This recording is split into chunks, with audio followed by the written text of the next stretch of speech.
enxergar as cores como eu enxergo?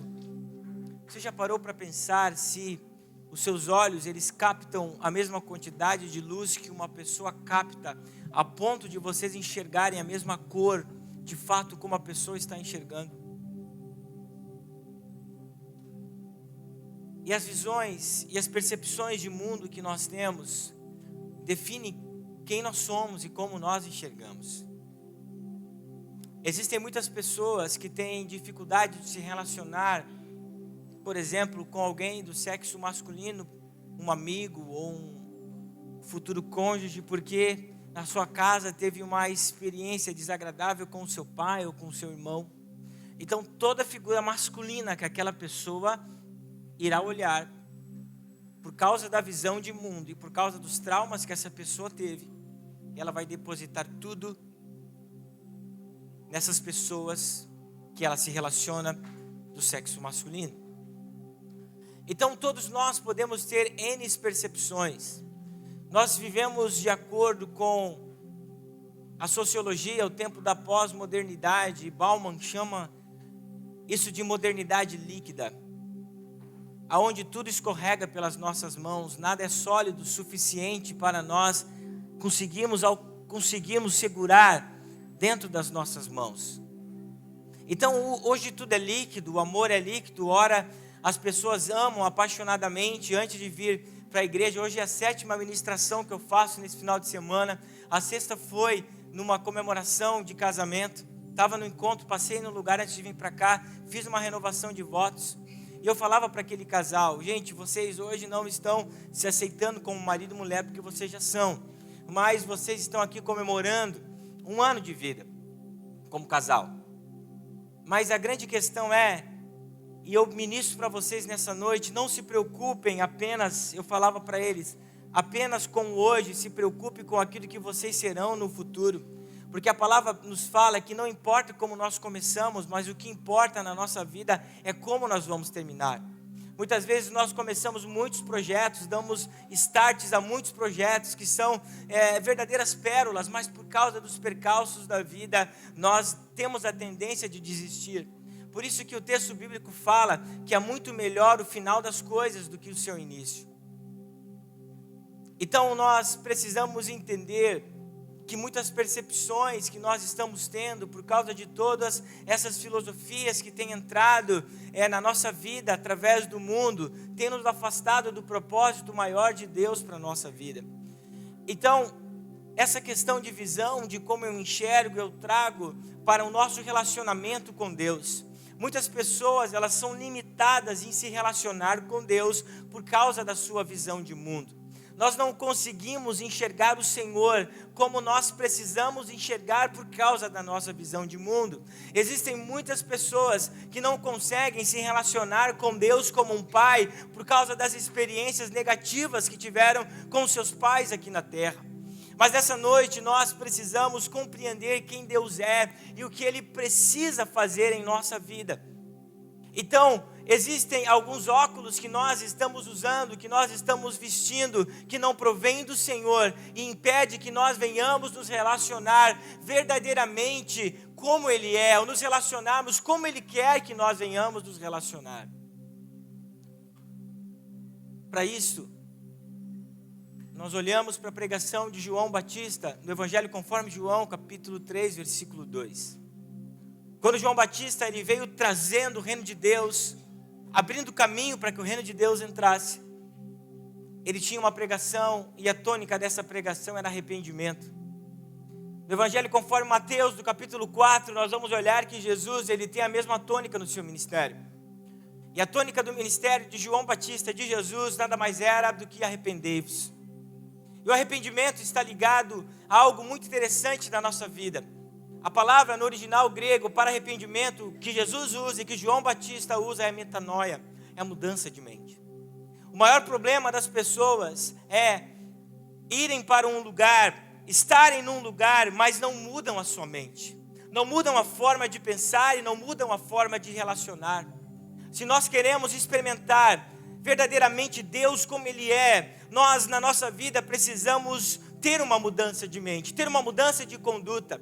E arrependimento e metanoia está relacionado à conversão, ou seja, se eu estou andando para cá, eu preciso andar para o outro lado, aonde o Senhor está. E com essa percepção e com essa introdução que eu trago para vocês nessa noite, dentro dessa contextualização, principalmente de Jesus e de João Batista, eles falavam muito para os religiosos da época. Os religiosos da época tinham uma visão de mundo conforme a lei de Moisés. E Jesus, ele falava para eles: se vocês não mudarem a mente, se vocês não mudarem a forma de pensar, vocês não entenderão o reino dos céus. Vocês não vão entender como Deus quer se relacionar com vocês e como Ele quer se mostrar para vocês. Da mesma forma, isso acontece conosco. Deus, Ele quer se revelar a nós de diversas formas.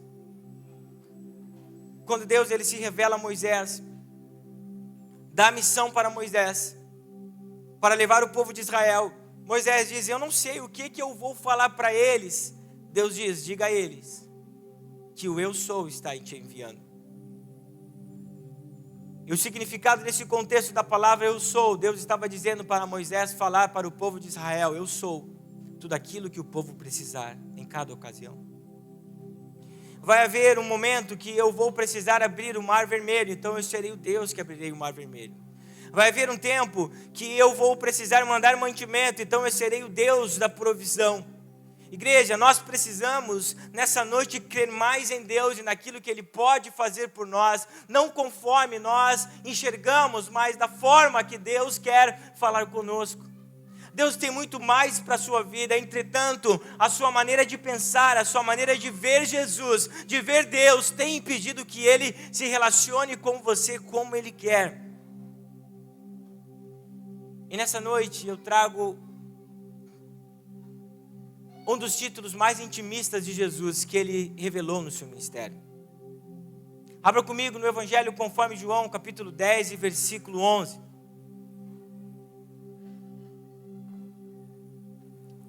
Jesus, Ele fala: eu sou o bom pastor. E o bom pastor, ele dá a vida pelas suas ovelhas. Quando os religiosos, quando os fariseus, saduceus, os escribas, aqueles que acompanhavam Jesus apenas para criticá-lo, quando eles ouviram Jesus dizendo que ele era o pastor, eles ficaram extremamente escandalizados. Porque a figura de pastor no Antigo Testamento era ela revelada ao povo de Israel como Deus sendo o pastor e o povo de Israel o rebanho. Como os israelitas, os judeus não aceitaram Jesus como Messias. Quando Jesus disse para eles que era o bom pastor, eles ficaram totalmente escandalizados. Porque eles entendiam muito bem o que um pastor precisava fazer pelas suas ovelhas. O pastor é aquele que precisava ficar 24 horas por dia em cuidado das suas ovelhas. A primeira vez que nós estivemos em Israel, eu não sei se a Priscila lembra, nós fomos do Campo das Ovelhas. Tem esse lugar, né? E é um lugar muito interessante, que quando o guia nos leva, daqui um mês nós vamos lançar uma caravana para Israel. Amém, igreja? Se prepara. Nós fomos do Campo das Ovelhas.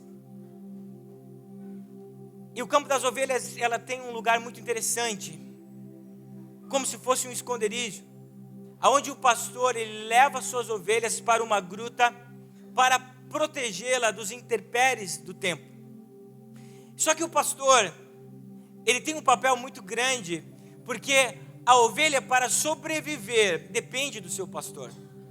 Então o pastor, ele precisa literalmente ficar 24 horas por dia cuidando das suas ovelhas. O pastor, nessa gruta do Campo das Ovelhas, ele entra dentro dessa gruta e dorme com as ovelhas. Ele tem esse papel de proteger, e quando nós olhamos a parábola de Lucas 15, Jesus, ele usa essa metáfora e fala que Jesus, ou o bom pastor, ele vai Deixa as 99 e vai atrás daquela que se perdeu, porque esse é o papel do pastor. E aqui está o ponto. O pastor, ele tem um cuidado irrestrito para com as suas ovelhas. O pastor, ele cuida tanto das suas ovelhas, que quando vem um inimigo para destruí-las ou para matá-las, ele se coloca na frente dela ao ponto de dar a vida pelas ovelhas. Eu não sei se você lembra do texto bíblico, mas quando Davi, ele se coloca na frente de Saul para enfrentar Golias, Saul olha para ele e disse: quem é você? O que você sabe fazer? Qual foi a resposta de Davi? Davi, ele era um pastor de ovelhas. Ele disse: quando vieram os ursos, os leões, os animais silvestres tentar matar as ovelhas de meu pai, eu matei o urso, eu matei o leão e eu matei todos aqueles que vieram para tentar destruir as ovelhas. Então o pastor para a nação de Israel tem esse papel muito forte de alguém que pode proteger. E essa mensagem que Jesus fala para a nação de Israel, naquele contexto, e hoje nós lemos e enxergamos que é para nós. Jesus nessa noite está dizendo: eu sou o bom pastor e eu tenho um cuidado irrestrito para cada um de vocês. Mas a nossa visão errônea faz com que nós não venhamos enxergar Jesus como nós devemos. Então nós precisamos mudar a forma que nós estamos pensando. O Evangelho conforme João, capítulo 10 e versículo 1, Jesus dizendo: na verdade vos digo, que aquele que não entra pela porta do curral das ovelhas, mas sobe por outra parte, é ladrão e salteador. Jesus está dizendo que todos nós precisamos passar pela porta das ovelhas. E no Israel antigo, existia um lugar chamado Porta das Ovelhas, onde todas as ovelhas precisavam passar por aquele lugar, e o pastor das ovelhas passavam todas elas em revista. Só que a nossa visão errônea faz com que nós não venhamos enxergar Jesus como aquele que pode nos proteger de todo mal. Na verdade, tem muitos que têm Jesus apenas como um amuleto da sorte e não quer se entregar totalmente a Jesus como precisa. Jesus, ele fala para nós, não somente para aqueles que ele falou diretamente, mas a sua mensagem vem até hoje e fala: eu sou o bom pastor, e o bom pastor dá a vida pelas ovelhas. Tempos depois, Jesus literalmente deu a vida pelas ovelhas do seu rebanho, morrendo na cruz para salvá-las. Então nós precisamos trocar a nossa visão quando nós falamos sobre Jesus. Jesus, ele tem poder de nos guardar. Jesus, ele tem poder de nos livrar, mas, para tanto, nós precisamos confiar nele e enxergar ele como nosso pastor. Pastor, o que isso quer dizer? Que eu preciso confiar em Jesus, pois ele disse que vai me proteger, pois ele disse que vai me guardar de todo mal. Eu não posso mais ter receios de lançar a minha vida aos pés de Jesus e viver para ele. Abra comigo no Salmo 23, um dos salmos mais lidos e conhecidos. O ministério já pode subir.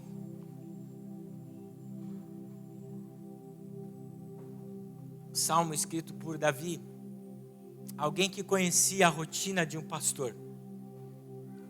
Nesse contexto, Davi, ele se coloca como ovelha e usa a figura de Deus como protetor de Israel, como pastor.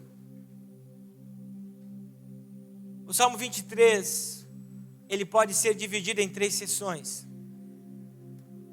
A primeira, nós enxergamos o salmista mostrando que o Senhor, Jesus, Deus, ele é quem nos guia. E ele fala o seguinte: o Senhor é o meu pastor e de nada terei falta. Ele fala, o Senhor, Ele é o meu pastor e me provê todas as coisas. Versículo 1 ainda. O Senhor é aquele que me traz a provisão. Sabe, muitas vezes os nossos olhos não enxergam, mas o Senhor está provendo para nós tudo o que nós precisamos para aquele momento. O Senhor está trabalhando ao ponto de nos dar aquilo que nós precisamos, aquilo de acordo com a nossa necessidade. E o salmista entende, porque Deus, Ele é o meu pastor, de nada eu terei falta. Sabe, muitas vezes nós estamos querendo muitas coisas, mas o Senhor quer nos dar apenas aquilo que nós estamos vivendo naquele momento. Não ter falta não significa nós termos uma vida cheia de coisas, cheia de abundância. Não ter falta é nós termos exatamente aquilo que nós precisamos. Meu irmão, olha mais para a sua família, veja o quanto ela é bela. Você tem o bem mais precioso que Jesus te deu. Cuide da sua família. Então entenda o que o salmista fala: o Senhor é meu pastor e de nada terei falta. No versículo 2 ele fala: deitar-me faz em verdes pastagens. Vou ler nessa versão: em verdes pastagens me faz repousar. Gente, o Senhor, Ele é tão incrível na nossa vida. A palavra repousar fala sobre descanso. O maior problema nosso é que nós não sabemos esperar, nós não sabemos descansar. Esse mundo faz com que nós venhamos correr de um lado para o outro buscando resultados, mas a palavra de Deus nos fala que quando nós temos Deus como nosso pastor, Ele nos faz descansar. Sabe, muitas vezes nós estamos cansados à toa, e você fala: Marcos, eu durmo, eu acordo, eu descanso, mas ainda a minha alma está cansada. Então, nessa noite, a palavra de Deus nos fala que Ele te faz descansar. Glória a Deus. Aleluia. Existem descansos que não é umas férias que vai resolver para a sua vida, mas é aquilo que a palavra do Senhor nos fala, que nós precisamos colocar o fardo pesado em Jesus.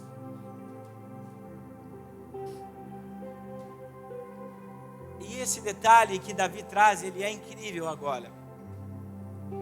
Ele fala: me conduz às águas tranquilas. Pensa na cena. O pastor andando, as ovelhas ao lado dele. Existe um riacho. E o pastor sabe, se as ovelhas beberem a água em um lugar turbulento, elas podem se afogar. O Senhor, como nosso pastor, Ele sacia a nossa sede, não em qualquer lugar, mas naquela fonte que Ele disse para a mulher samaritana: aquele que beber dessa água jamais terá sede. Quem sabe nessa noite você está bebendo água em lugares que não são tranquilos. Quem sabe você está bebendo água em um lugar que te faz ficar agoniado. Mas nessa noite, se você confiar nesse pastor que é Jesus, Ele fala: eu farei com que você beba em um lugar de águas tranquilas.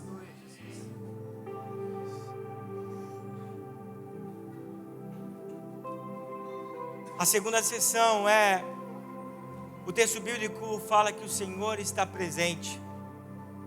Essa parte do Salmo me faz lembrar da promessa que o anjo deu a José. O menino se chamará Jesus, e ele será Emanuel, Deus conosco. Sabe, muitas vezes você não está vendo, você não está enxergando, mas Deus está com você. Existe uma promessa de Deus na sua vida, e Jesus disse antes de ascender aos céus: eis que eu estarei convosco todos os dias. Deus está presente. O versículo fala: refrigera a minha alma. Quem sabe você está com a sua alma angustiada. Quem sabe você está com a sua alma cheia de sede. A palavra do Senhor, no versículo 3, fala: refrigera minha alma, guia-me pelas veredas de justiça por amor do meu nome.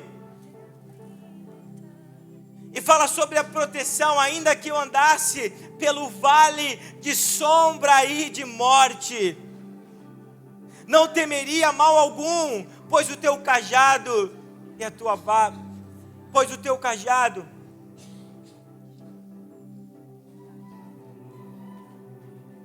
não temerei mal algum, pois tu estás comigo, a tua vara e o teu cajado me protegem.